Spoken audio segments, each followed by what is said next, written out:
Well, Fox Carolina is committed to you, and if you are in the market for a new car, you may be spending more time going from dealership to dealership and paying more than you expected. And not a surprise, we've been talking about this for months. A global shortage in those computer chips. It's leaving some local dealerships across the country with less inventory, and that's no exception right here in the upstate. Fox Carolina's Carrie Weimer talked to some local experts for us today to explain what exactly this chip does and why it's behind this problem.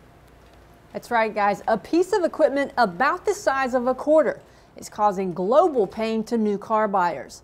Lots that were once filled with endless inventory now look more like empty parking lots as the wait for the semiconductor chip continues.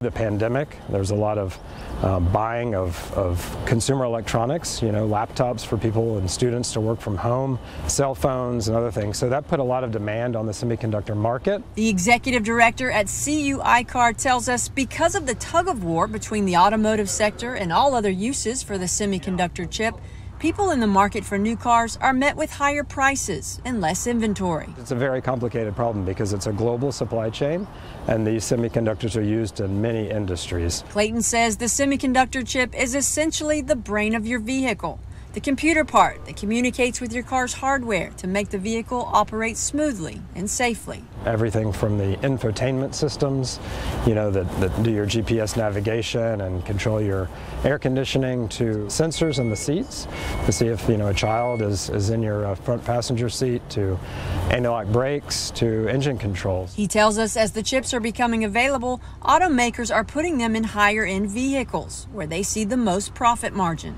We think about just the automakers and the chip makers or electronics makers, but it affects the entire supply chain, right? Because as fewer cars are produced, the companies that are producing seats or upholstery or other things that go in the vehicle, there's less demand, there's less production, so it has a ripple impact through the entire automotive sector. And as for an end to the shortage, we do expect some easing in the next few months on the semiconductor supply, but that will take some time to work its way through the supply chain to make it into the automobiles. So I expect through 2022, or at least some of 2022, there will still be shortages in the automotive market as far as new car production.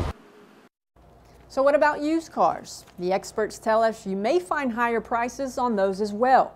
Dealerships say it's because people aren't trading in used cars for new ones, which is causing a lower inventory on used cars too. Cody, Tori?